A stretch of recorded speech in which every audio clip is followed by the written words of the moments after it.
आप अपना phone charge कर रहे थे और गलती से उसे चार्ज कर दिया। अचानक एक मल्टीटास्क सिस्टम जाग उठा। आप सिर्फ एनर्जी से हर तरह की चीजें कॉपी कर सकते हैं, तो आप उस सिस्टम को देश को सौंपना चाहते हैं।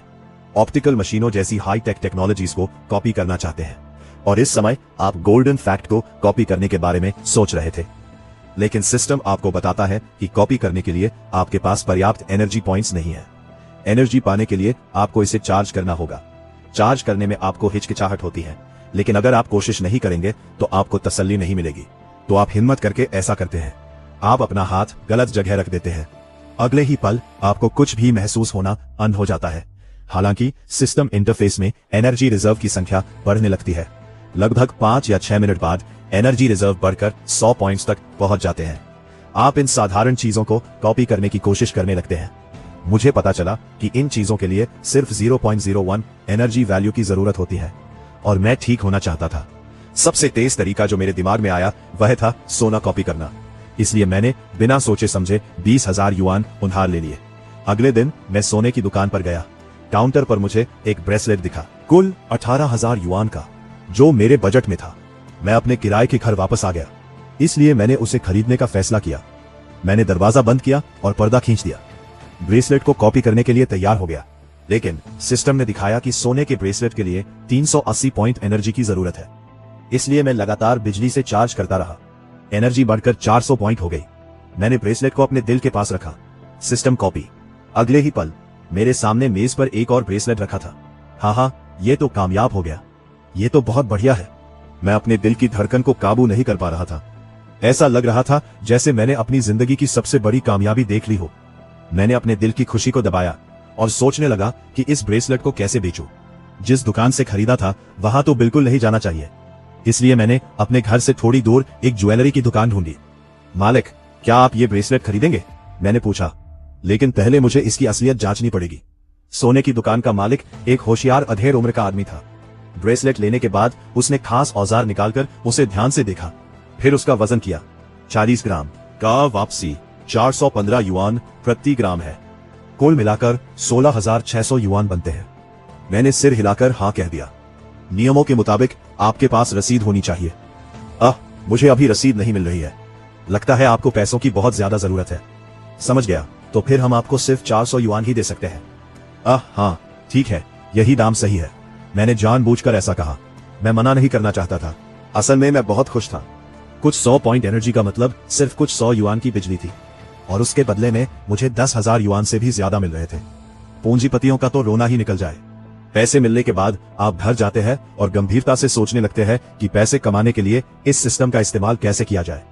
इस तरीके का हर समय इस्तेमाल करना निश्चित रूप से मुमकिन नहीं है, और इसमें हर दिन लाखों यूनिट बिजली खर्च होती है। बिजली कंपनियां हर मिनट मीटर की जांच करने के लिए आपके दरवाजे पर आ जाएंगी। तो अब एनर्जी भी एक समस्या बन गई है। हालांकि जब आप मुश्किल दौर से गुजर रहे होते हैं तो अचानक आसमान जाग उठता है। बिजली की एक बहुत तेज चमक कौंधती है। आप खिड़की के बाहर अंधेरे आसमान की ओर देखते हैं और आपके मन में एक विचार आता है। बिजली की चमक शुद्ध, मुफ्त और विशाल एनर्जी का स्रोत है। बिजली की एक चमक में हजारों से लेकर दसियों हजार डिग्री तक की एनर्जी समाई होती है। बस दिक्कत यह है कि यह विचार बेहद खतरनाक है। शायद मैं सचमुच ठंड से कांप रहा हूं, लेकिन फिर भी आपने इसे आजमाने का पक्का इरादा किया है। आदा कर लिया। आपने एक लोहे की छड़ का इस्तेमाल किया, उस पर तार बांधा, छठी मंजिल के नीचे खड़े होकर बारिश में उस लोहे की छड़ को ऊंचा उठा दिया। आपने अपने दांत भींच लिए। एक मिनट और सेकंड गुजरता गया। अचानक आसमान में बिजली पड़कने की एक जोरदार आवाज हुई और बिजली आपकी लोहे की छड़ से टकरा गई। जैसा आपने सोचा था वैसा ना तो कोई दर्द हुआ और ना ही शरीर सुन पड़ा। ये पूरी प्रक्रिया महज 2 सेकंड तक ही चली। जब सब कुछ शांत हो गया तो आपने अपनी आंखें खोली और राहत की सांस ली। आप अभी भी जिंदा थे। जब आपने सिस्टम खोला तो पाया कि आपकी एनर्जी का भंडार बढ़कर 3,552 पॉइंट्स तक पहुंच गया था। ये एनर्जी 9 ब्रेसलेट की कॉपी बनाने के लिए काफी थी, लेकिन फिर भी आपको थोड़ी कमी महसूस हुई। इसलिए आपने 2 दिनों तक भगवान को खूब कोसा। हे ऊपर वाले, कुछ और बिजली के झटके भेजो, मुझ पर बिजली गिराओ और अभी गिराओ। ऐसा लगा मानो आसमान ने तुम्हारी गुहार सुन ली हो। बिजली चमकी और एक बार फिर गिरी। एक के बाद एक तुम पर कुल 3 बार बिजली गिरी, जिससे तुम्हारे कुल एनर्जी पॉइंट्स बढ़कर 26,500 हो गए। तुम खुशी से झूम उठे, ये लगभग 70 ब्रेसलेट की नकल बनाने के लिए काफी था। घर के अंदर लौटने पर तुमने पहले 10 ब्रेसलेट की नकल बनाने का फैसला किया, बस ये देखने के लिए कि नतीजा कैसा रहता है। सिस्टम को मन ही मन आदेश देते ही 10 एक जैसे ब्रेसलेट तुरंत तुम्हारे सामने प्रकट हो गए। इसके बाद उन्हें बेचने का दौर आया। सावधानी से एक रास्ता तय करते हुए तुम एक छोटी दुकान से दूसरी दुकान पर गए और सफलतापूर्वक 10 ब्रेसलेट कुल 1,598,600 युआन में बेच दिए। नकदी से भरे बैग को देखते हुए तुम खुशी से पागल हो रहे थे। आखिर अनाथालय छोड़ने के बाद से तुमने सालों तक तरह तरह के छोटे मोटे काम करके कड़ी मेहनत की थी, फिर भी मुश्किल से कुछ 10-20 हजार ही बचा पाए थे, और वो भी ज्यादातर खर्च हो चुका था। तुमने खुद को देश की सेवा के लिए समर्पित करने का संकल्प लिया, सिस्टम का इस्तेमाल करके ड्रैगन किंगडम को सचमुच शक्तिशाली बनाने का।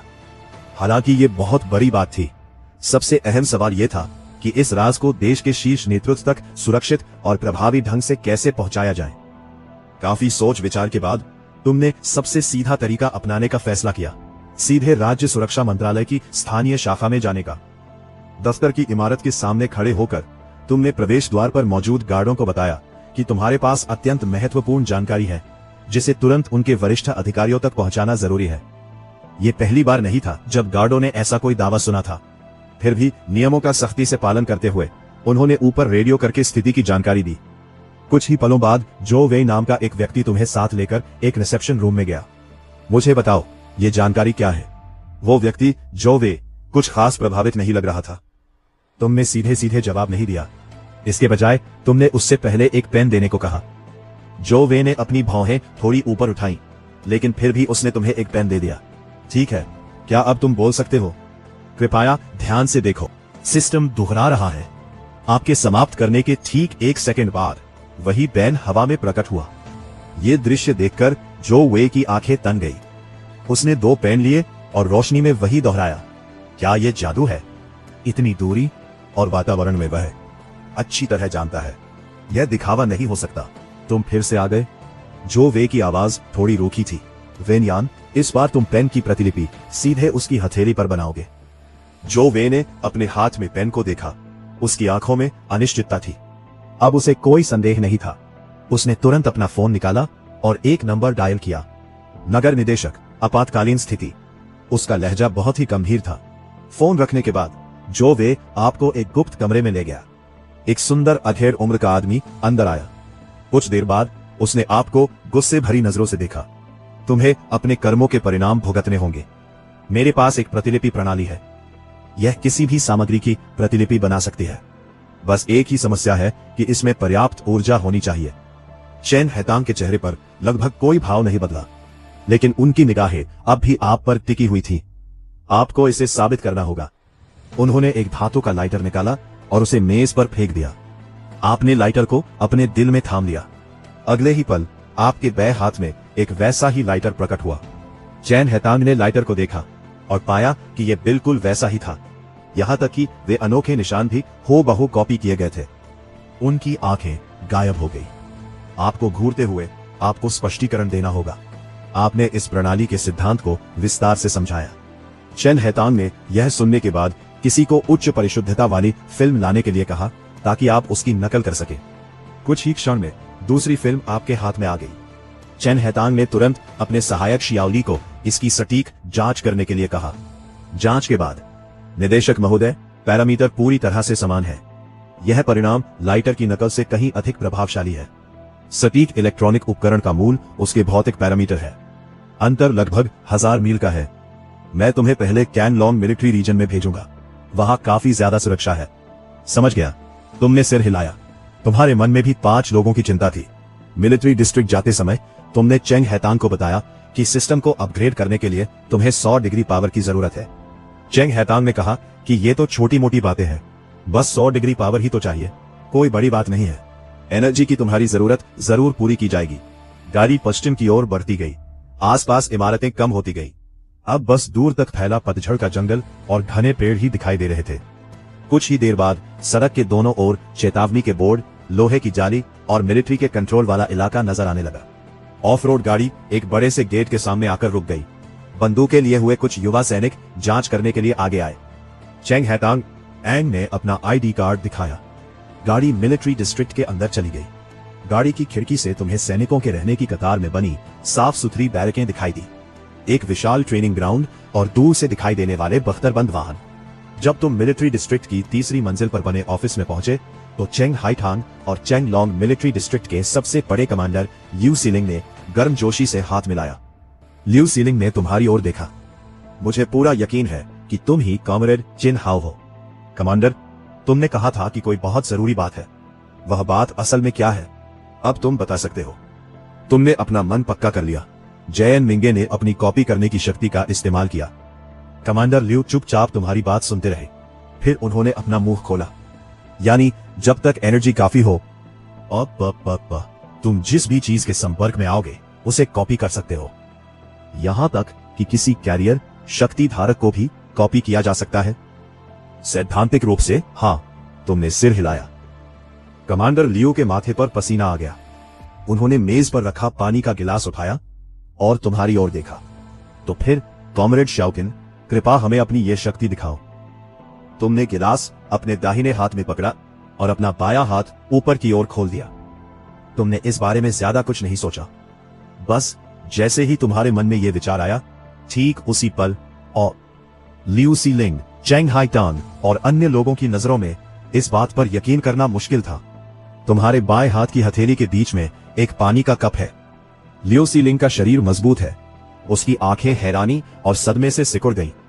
उसने 2 कप उठाए और उन्हें मेज पर रख दिया। उन दोनों कपों का रंग, आकार या साइज कुछ भी हो, मुझे उनमें कोई फर्क नजर नहीं आया। फिर लियू सीलिंग का घोड़ा जोर से हिनहिनाया। इस पल मैं ठंडी हवा का एक झोंका लेने से खुद को रोक नहीं पाया। शाओचिन, इस पानी के कप को बनाने में तुमने कितने संसाधन इस्तेमाल किए? मैंने अभी इस पानी के कप को ठीक करने में सिर्फ 3 एनर्जी पॉइंट इस्तेमाल किए। इस चीज की बनावट आसान है, इसलिए इसमें कम खपत होती है। ठीक है, ठीक है, ठीक है।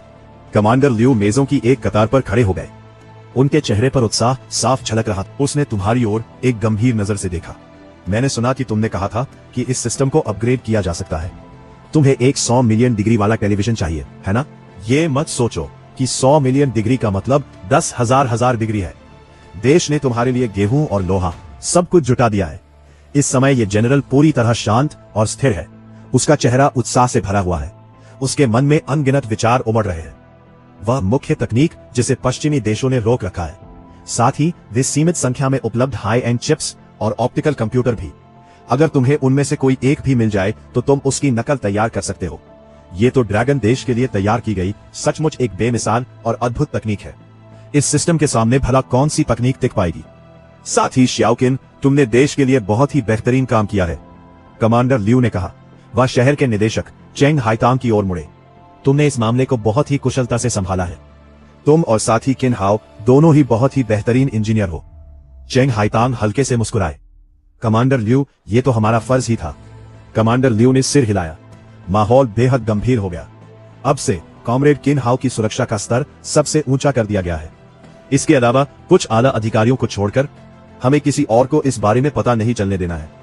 देश और सेना के बीच के रिश्ते को न्याय नहीं देना है।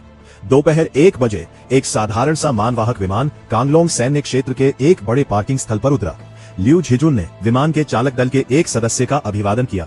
सामान्य बातचीत के बाद आप लियू झिजुन और चेंग हाईटांग के साथ विमान में सवार हो गए। आप खिड़की के पास वाली सीट पर बैठ गए। आपके मन में एक ऐसी मिलीजुली भावना उमड़ रही थी जिसे शब्दों में बयां करना मुश्किल था। एक आम नौजवान जो बस अपनी रोजी रोटी कमाने की कोशिश कर रहा था, से लेकर एक ऐसे पायलट तक जो इस समय देश की सेवा के लिए जा रहा था। यह सब कुछ किसी जादू जैसा ही था। विमान जब अपने गंतव्य पर पहुंचा तो पता चला कि यह हवाई अड्डा भी विशेष रूप से सेना के इस्तेमाल के लिए ही था। वहां कुछ काली गाड़ियां इधर उधर दौड़ती हुई दिखाई दे रही थी। सुरक्षा व्यवस्था बेहद कड़ी थी। वे आपका ही इंतजार कर रहे थे। आपकी गाड़ी एक परिसर में आकर रुकी। यहाँ का माहौल बेहद शांत और सुकून भरा था, लेकिन सुरक्षा का स्तर अपने चरम पर था। दाहिनी ओर 3 कदम, बाईं ओर 5 कदम। फिर आप एक विशाल और सादगी भरे हॉल में पहुंचे। उस समय वहां सोफे पर कई प्रतिष्ठित और बुजुर्ग लोग बैठे हुए थे, लेकिन उन सभी में एक बात समान थी। उनकी आंखें बेहद गहरी थीं और उनका व्यक्तित्व आभा अत्यंत प्रभावशाली था। कमांडर लियू, जा हाईटांग, आप दोनों की कड़ी मेहनत के लिए बहुत बहुत धन्यवाद। नेता एल्डर लुओ मुस्कुराए और कुछ शिष्टाचार की बातों के बाद उन्होंने आपकी नकल करने की क्षमता को